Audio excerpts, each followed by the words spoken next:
Thank you, Mr. Chairman, for your inspiring opening statement.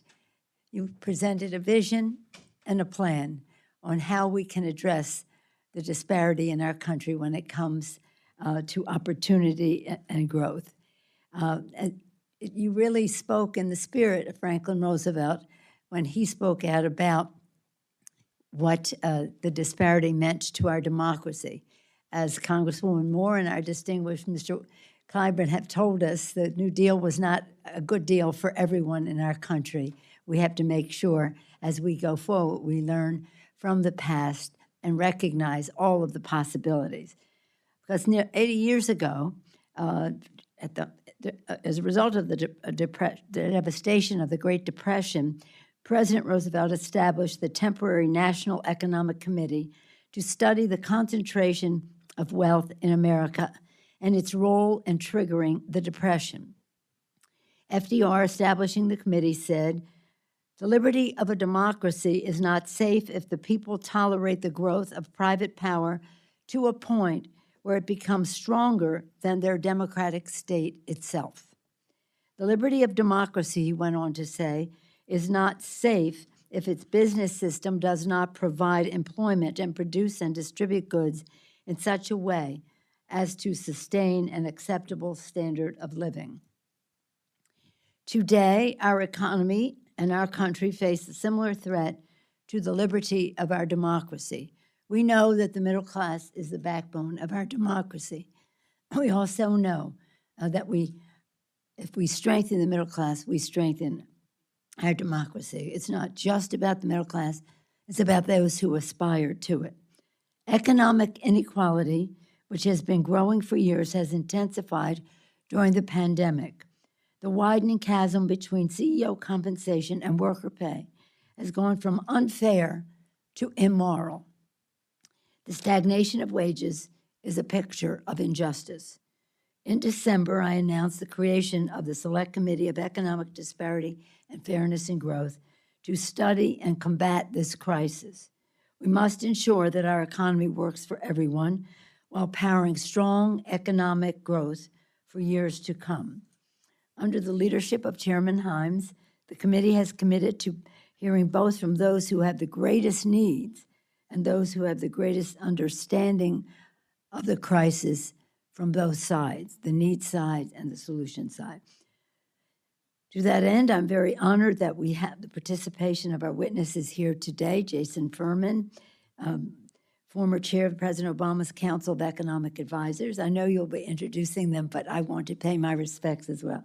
Mr. Chairman Joy Cheney of the National Urban League, Professor James Kenneth Galbraith, the University of Texas at Austin, Professor Janet Curry from Princeton, and Shelley Gupta Barnes, the Poor People's Campaign. I know you'll give a fuller introduction momentarily, but I want to thank them for their generosity of time, intellect, and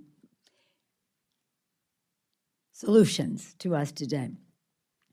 Our economy and our country face a similar threat to the liberty of democracy, as I said. So in his speech, President Roosevelt further said, "We believe in a way of living in which political democracy and free enterprise for profit should serve and protect each other to ensure a maximum of human liberty, not for the few, but for the all." I look forward to this hearing, which will advance the House's work to build back better and joining our president in a way that ensures liberty, prosperity, and opportunity for all. And we could not be better served to do that, Mr. Chairman, than by your leadership, bringing your extensive professional experience from the private sector and your nonprofit work, as well as your public sector leadership. Congresswoman Marcy Kaptur will be focusing on regional economic revitalization in a way that hopefully will produce the results that we expect. And Congresswoman Grace Moore of Wisconsin leading action to close the racial wealth gap.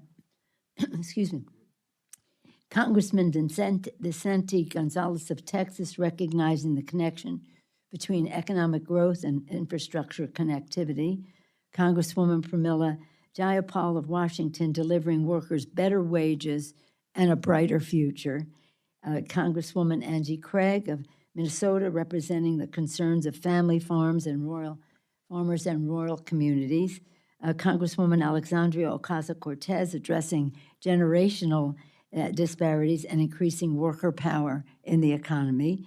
And Congresswoman Sarah Jacobs of California, focusing on the future of work with both a family and global perspective. This is just doesn't do justice to all of the knowledge, experience, and leadership that all of you bring to this. But I too wanted to pay my respects to the beautiful diversity of the members of this committee. I will add that we have a standing invitation to the Republicans to participate in these proceedings, and hope that they will do so.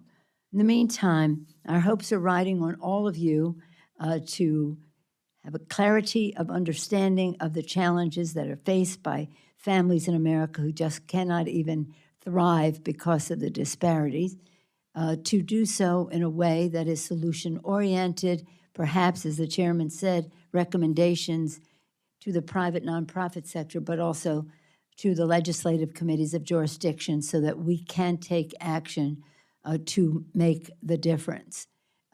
Again, this is a values-based approach to this. We feel very, very concerned about the immorality of the inequality in our country, and we're going to do something about it. I'm very pleased that our proceedings are live streamed, so we will be hearing from folks as we go along.